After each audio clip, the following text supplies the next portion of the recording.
Quite a highlight there for Northwestern last year, the win in South Bend over Notre Dame, and pleased to be joined by three of the Wildcats, Christian Jones, Dan Vitale, and Nick VanHoose. And let's look back on that win first. And Nick, I can start with you. I mean, obviously a highlight. What did it mean to walk out of South Bend in what was, in a lot of ways, a disappointing year, but to walk out of there with a win?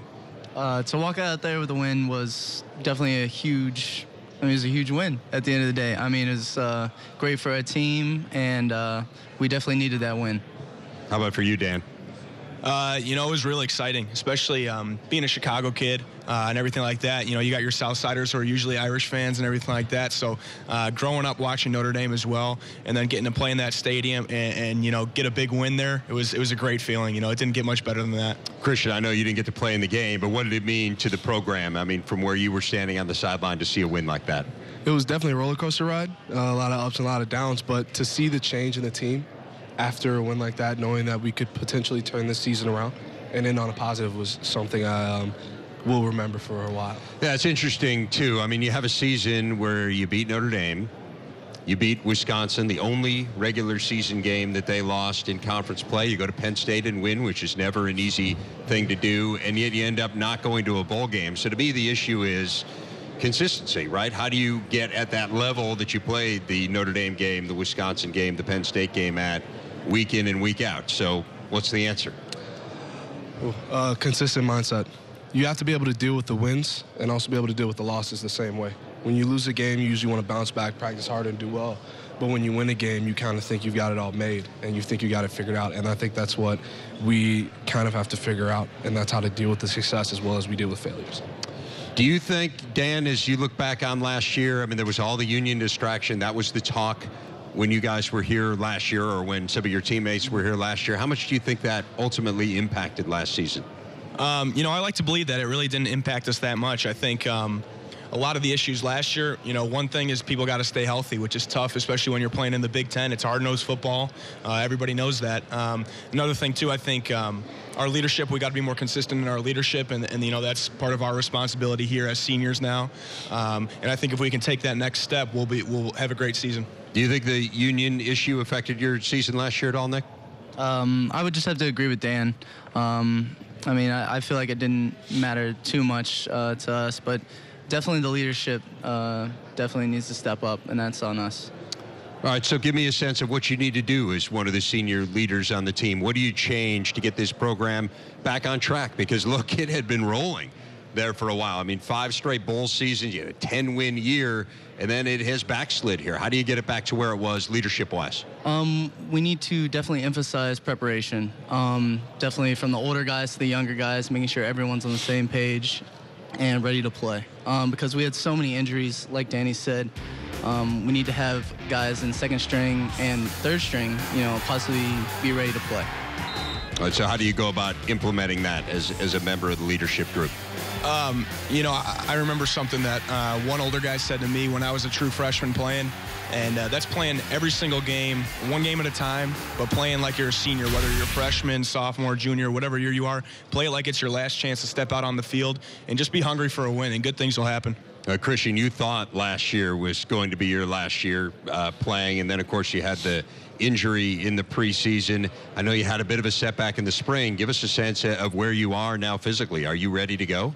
I'd like to say I'm ready to go, yes. There's still little things we have to get fixed, but I'm completely ready and completely I have the right mindset to be ready for camp and ready for the season. So when camp begins, are you going to be out there going all out? That's the goal, yes. Okay. That is the goal. Give us a sense of where you feel like this offense is right now, because you talk about things that have kind of backslid a little bit offensively. You guys aren't nearly as potent as you were a couple of years ago. What needs to change to get the offense back in gear? That's a good one. I think we have to get our confidence back.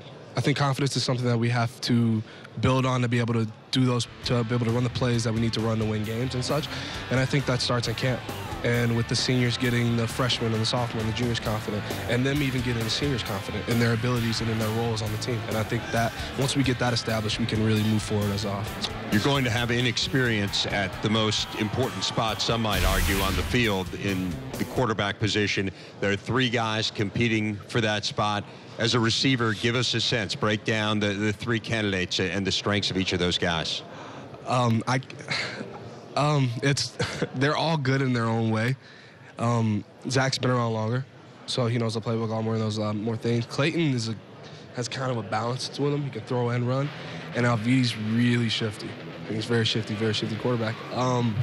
But they've all got something to add to the team in their own respect. And I think that can help us in the long run because they'll all be working on their weaknesses because they see that somebody's better than them in another area. And that can only do nothing but help the team. Dan, at what point in your mind does that need to be decided so that you as an offense can get a comfort level with whoever it's going to be? The cool thing about our offense is how, versatile it is in general. So I would say for the most part, most of the guys on offense are pretty comfortable with whoever's back there. But I think by game 1 would be awesome to have, that quarterback decision decided. But I don't think it'll pose any potential problems if we don't have the decision made before game 1. But we definitely want to see some strides made and some confidence gained, especially throughout camp these next couple weeks. And Nick, you have to practice against those guys. How would you size up the quarterback battle? They're all great quarterbacks. Like Christian said, they all have their own different styles and the way they play. But they're all good quarterbacks, and I enjoy going up against them. I feel like I get to help with the competition because whoever's throwing my way, I'm obviously going to try to make them look the worst. Daniel, it's interesting. We talk about the offense. I was sitting in my office preparing, actually, for the kickoff luncheon, and your guys' Gator Bowl game was on, and it just seemed like as you watched the offense, there was something different. It was humming, and you played in that game, and so certainly you would have a sense for it. Tempo-wise, what's it going to take to get that offense back to where it was? I think it comes along with that preparation, and once you get the ball rolling, and you win some big games and everything like that, you get a sense of swagger to you. And I think we need that kind of swagger back in our offense and our defense to be able to win good big games and then win the games that might not seem so tough. Don't play down to anyone else's level. It's that consistency that you talked about earlier. I think if we get our swagger back and we stay consistent, we'll be able to do great things. One of the guys who really contributed to this offense from the get-go was Justin Jackson. And give us a sense of what stands out about Justin. Dan might be able to do that one better than me, honestly. He's been in the game with him, but I can't say from watching film and seeing him play, it's just special the way he can turn little plays into big plays, whether it's a 2-yard gain into an 8-yard gain or a 1-yard gain into a 50-yard gain. He bounces off tackles, makes quick moves, and he's just an explosive player and is very consistent in his running style. What's your take on Justin? Yeah, I would say he's probably the shiftiest guy I've ever seen in my entire life. I don't think I've ever seen him take a big hit or anything like that, so he preserves himself. He makes great cuts. The kid can stop on a dime and then explode like anyone else. But I would say with him, the cool thing about him is he's not the most talkative guy or anything like that. But when he comes to play, and he plays hard. But like I said, he's just a fantastic football player. Everybody's seen it, and he's made it evident. And, our offense definitely needs to ride on him. Lots on his shoulders. We like to call him the bread and butter. So he's our guy. Nick, it feels like the secondary could be a strength of this team this year. What's your take on your group, and what did you see in the spring? I really felt like we came together as a DB unit. Most of the time we're seen as the strength of our defense, us and obviously our D-line. But we definitely came together, and I could say the leadership, trickled down from the DBs to the linebackers to the D-line. And then it slowly got pushed over to the offense. So I can see it's been a pretty solid group for this fall. It feels like consistency is kind of a theme that runs through this, but at the beginning of the year in particular, you guys had a couple really good games, and then it seemed like it faltered late. How much of that do you think was a function of what you talked about, injury issues, or were there other concerns as well? Why do you think it dropped off in the way that it did? It goes back to talking about having everyone prepared. So with the injuries, guys needed to step up. Sometimes some guys weren't ready, as prepared as they should be, and that's on us. That's on our shoulders. So most of the time it's on that, and communication-wise in the defense, guys that haven't got to play with each other for a while, you take someone out of that and put someone in there that hasn't. It's a little bit different from a communication standpoint. Christian, what does this season mean to this program?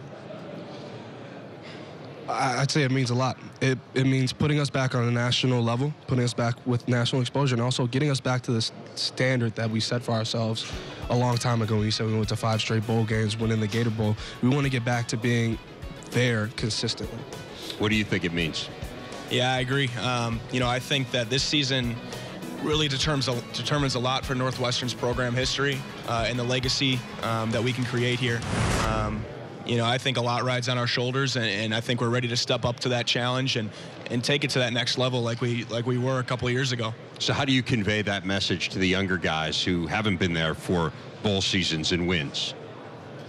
That's a tough question, but I think that one of the great things we did this summer was come together and establish a relationship with those younger guys.